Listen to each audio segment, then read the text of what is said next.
Bonjour, bienvenue dans Info Utile Jumkanam. Comme expliqué lors des vidéos passées sur les causes qui ne sont pas citées, le désastre sur l'immigration clandestine, aujourd'hui, nous allons vous proposer des solutions. Comme on vous l'a dit, c'est un phénomène complexe. On ne peut pas avoir une seule solution miraculeuse, mais c'est plusieurs solutions qu'il faut mixer. C'est ce que nous allons vous détailler dans cette vidéo. Dans les vidéos passées, si vous vous souvenez, nous vous avons fait une cartographie des différentes raisons qui poussent les gens à prendre les embarcations de fortune ou le désert pour risquer leur vie. OK? Dans une autre vidéo, nous avons abordé les différents moyens par lesquels les migrants clandestins essaient d'arriver à destination, que ce soit le Méditerranée, le désert, des transitions avec des vols dans d'autres pays et les conséquences qui sont très néfastes et désastreuses pour nos pays. Pour aujourd'hui donc, nous allons continuer par les solutions. OK. Comme nous vous l'avions dit dans le passé, il y a plusieurs solutions qu'il faudra mixer ensemble.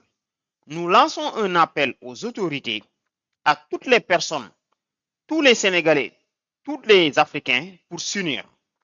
Les solutions, d'accord, l'État doit faire quelque chose, mais les sociétés, les parents, les médias, les collectivités, les immigrés eux-mêmes, les jeunes, les écoles de formation, les religieux, mais aussi les influenceurs et les sociologues. OK. Nous allons vous fournir 8 à 10 groupes de solutions. Que pensez-vous de la solution numéro 7 et 8 que nous proposons? Premier groupe de solutions à l'État. Première chose, il faut des sanctions extrêmement lourdes contre ces convoyeurs. Les gens qui prennent le désert, les gens qui prennent le bateau, c'est parce qu'il y a des gens qui leur facilitent cela. Et c'est un grand business. Il faut savoir que c'est un grand business. Et les gens qui font ce business, certains sont en Afrique, d'autres sont en Occident. Donc, il faut renforcer les surveillances des différents convoyeurs en renforçant le personnel de la marine nationale, oui, mais aussi par les frontières pour ceux qui passent par le désert. Ensuite, il faut filtrer le contenu des médias. Il y a les médias qui font croire aux jeunes que aller en Europe, c'est joli, c'est la richesse, c'est la beauté, alors qu'en Afrique, tel n'est pas le cas. Non, on nous trompe. Immigrer en Europe ne signifie pas forcément devenir riche. Autre chose, il serait bon de travailler pour disposer des statistiques fiables. Aujourd'hui, qui a les statistiques sur le nombre de personnes qui ont tenté l'immigration clandestine et qui sont morts par année, par mois? Qui a les statistiques sur le nombre de personnes qui se préparent à tenter l'immigration clandestine?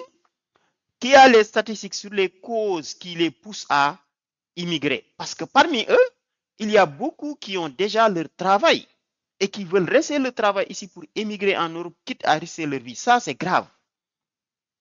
Cinquième recommandation pour l'État, faciliter l'accès au visa. Apparemment, les Africains ont dépensé environ 36 milliards en 2024 pour des demandes de visa qui sont rejetées. J'aurais fortement recommandé à l'État que cet argent-là, une partie soit remis dans un fonds. Il aurait suffi que les ambassades des pays Schengen prennent cet argent-là des visas rejetés, ils le mettent dans une caisse, ça va créer des milliers d'emplois dans le pays. Convention État-employeur, aussi bien au niveau national que international.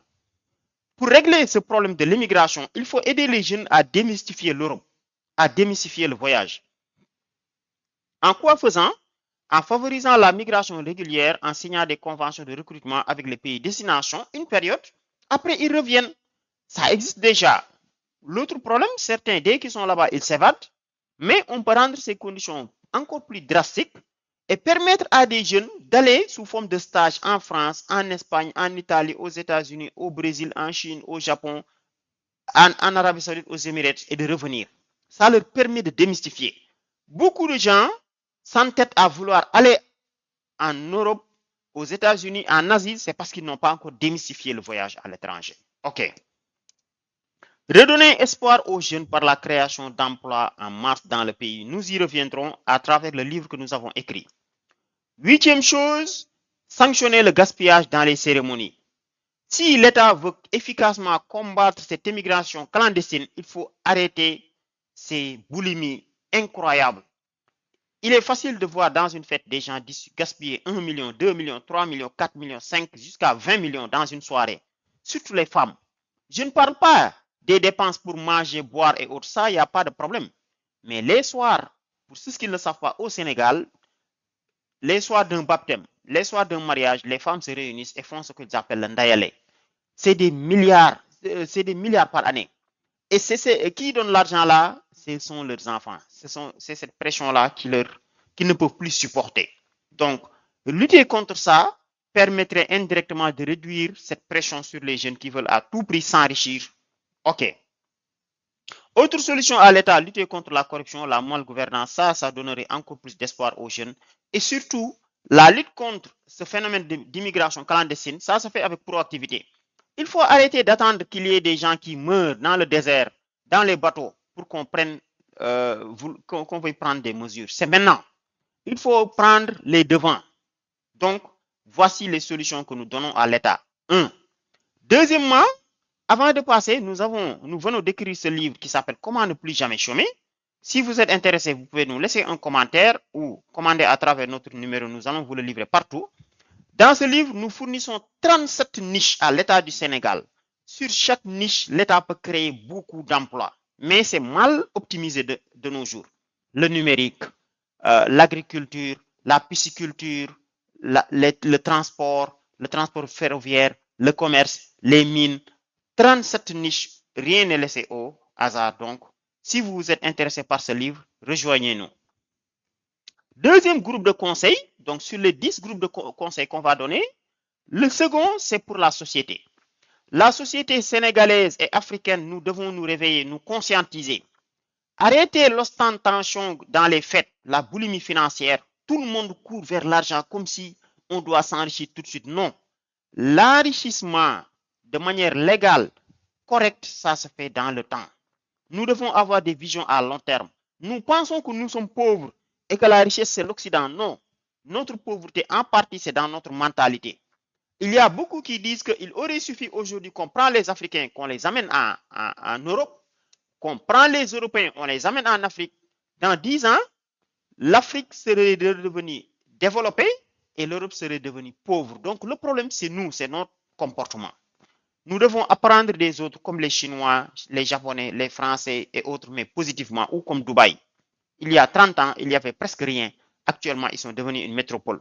Nous devons nous unir, nous discipliner financièrement, nous unir dans des consortiums, investir pour reprendre les entreprises sénégalaises, les entreprises. Je l'ai largement détaillé dans le livre que je viens d'écrire, Comment ne plus jamais chômer. OK. Autre chose, les parents. Si on veut arrêter l'immigration clandestine, l'État seulement, avec les conseils que nous donnons, ne suffisent pas. L'État a beau faire tout ça, ce phénomène va continuer. Ça, je vous le dis. Il faudrait que la société fasse ça. Il faudrait que les parents arrêtent la pression sur les enfants. Les enfants sont des humains. Toi, le parent, toi, la maman qui passe ton temps à faire l'éloge de ceux qui ont de l'argent devant tes enfants, ce que tu es en train de faire, c'est très grave.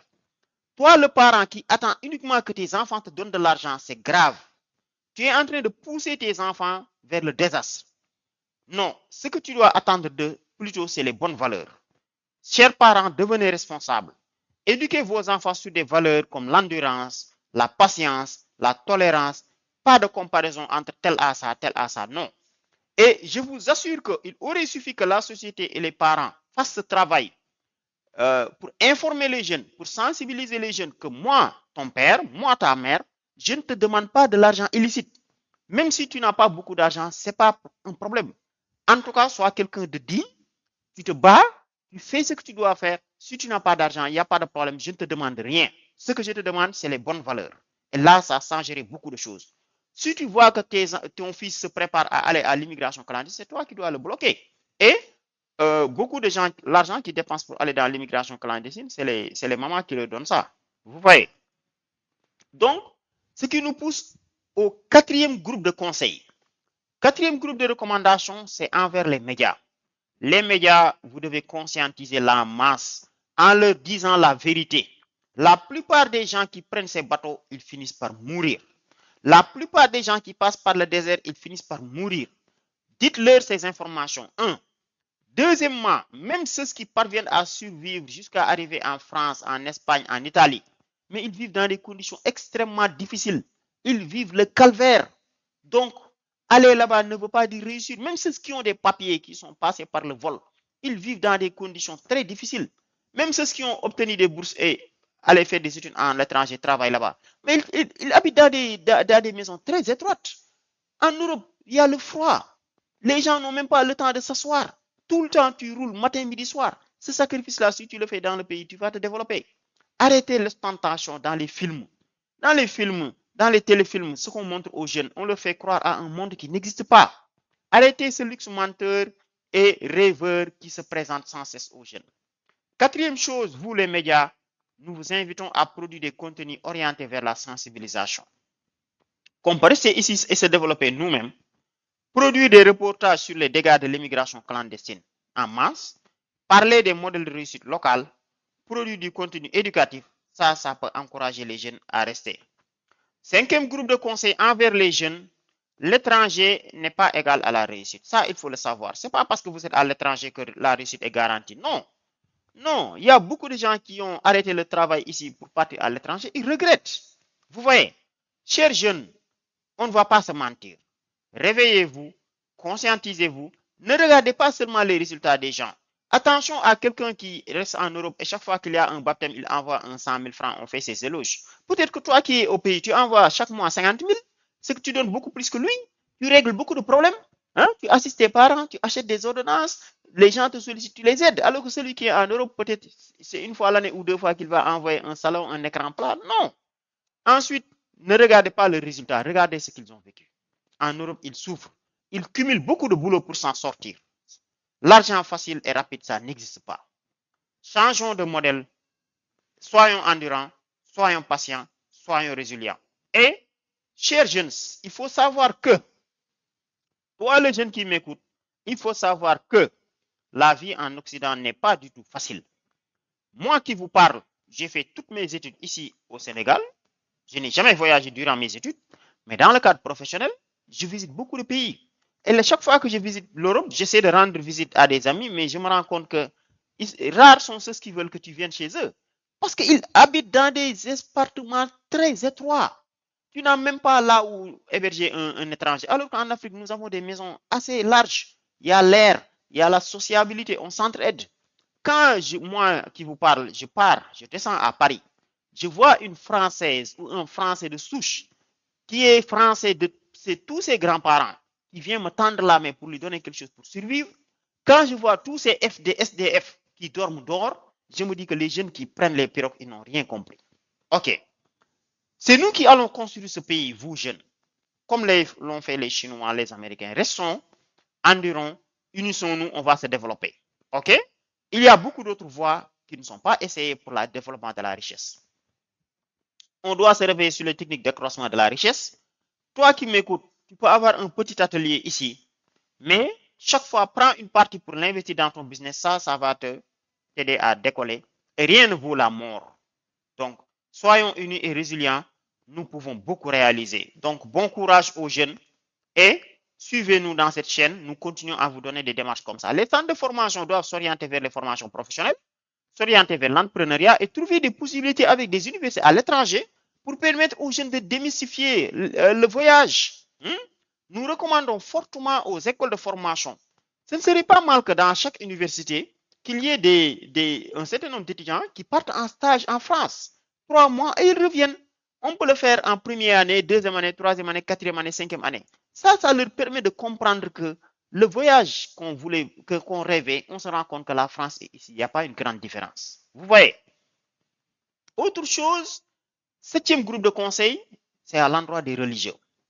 Les religieux, vous devez jouer aussi ce rôle de sensibilisation sur les dangers de l'immigration clandestine. Au Sénégal, il y a beaucoup de gens qui sont dans certaines confréries et ils disent qu'ils suivent à la lettre ce que dit le khalife général, c'est-à-dire celui qui dirige le tariqa. Mais celui qui dirige ce tariqa-là, mais qu'il donne des ordres pour dire que moi, si vous êtes mes talibés, ne tentez plus l'immigration clandestine. Certes, ça ne peut pas régler le problème à 100%, mais ça va beaucoup régler. Qu'il passe son temps à conscientiser les jeunes, à leur faire comprendre que ça, vous risquez votre vie. OK? Arrêtez de demander de l'argent ou de faire l'éloge de ceux qui donnent de l'argent. Sur les cérémonies religieuses qui sortent à la télé, on voit les gens faire l'éloge pour dire que tel talibé a donné une voiture au marabout, tel talibé a acheté une maison au marabout, et le talibé qui n'a pas beaucoup d'argent, là, il se sent blessé, il se sent frustré, et il va se dire que moi, à tout prix, il faut que je trouve de l'argent pour le donner au marabout pour qu'on fasse mes éloges, de la même manière qu'on le disait au niveau des parents. C'est à vous de redonner espoir aux jeunes, pas seulement les religieux sur le plan de l'islam, mais les religieux sur le plan du christianisme, du judaïsme et toute autre religion. Vous avez cette lourde responsabilité de conscientiser les jeunes et de leur redonner espoir. Arrêtez ou diminuez le gaspillage dans les cérémonies. Il y a tellement de gaspillage dans le pays. Et aujourd'hui, un bon modèle religieux, en tout cas nous, dans nous, l'islam, la référence numéro 1 dans l'islam, qui est le prophète Mohammed sallallahu alayhi wa sallam, mais c'est pas quelqu'un qui met l'argent devant, non, c'est plutôt la spiritualité qu'on met devant, l'adoration d'Allah, et même l'argent qu'on gagne, on doit faire très attention pour le gagner en respectant les règles de l'art de l'islam. Ne pas voler, ne pas mentir, ne pas trahir. C'est pas le monde n'est pas une course vers la richesse, mais plutôt une course vers les bonnes œuvres. C'est pas l'argent qui va rendre heureux. D'accord, on souhaite tous avoir de l'argent, mais on peut bien être heureux à l'aise sans avoir beaucoup d'argent.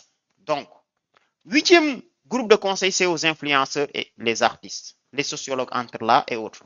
Il y a tellement de conseils qu'on peut donner. Nous vous invitons à faire de larges sensibilisations à travers des œuvres d'art avec des contenus engagés. Orientez vos séries et autres dans ça. Utilisez les réseaux sociaux, collaborez avec des ONG, mettez en place les succès locaux, surtout ça. Il y a beaucoup de modèles de réussite locaux au Sénégal. Ça va encourager les jeunes à travers des projets communautaires, agricoles, entrepreneuriaux. Ça va pousser les jeunes à avoir l'espoir de rester ici. Créer aussi des initiatives économiques et sociales par des financements de projets locaux, des ateliers de formation. Faites le plaidoyer au niveau des autorités, vous les influenceurs, vous les artistes, vous les sociologues, vous les politiciens, c'est-à-dire vous qui avez une masse derrière vous. Participez à des événements et des conférences, faites des collaborations, ainsi de suite.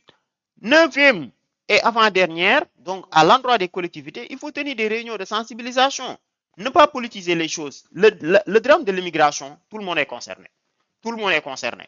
Ce n'est pas seulement un problème d'emploi, parce que certains qui partent, ils ont déjà un emploi. Mais on a lavé leur cerveau en leur faisant croire que, en partant en Europe, on devient beaucoup plus riche. Donc, faciliter les finances participatives et celles les plus touchées, les communes les plus touchées doivent mettre en place des politiques spécifiques.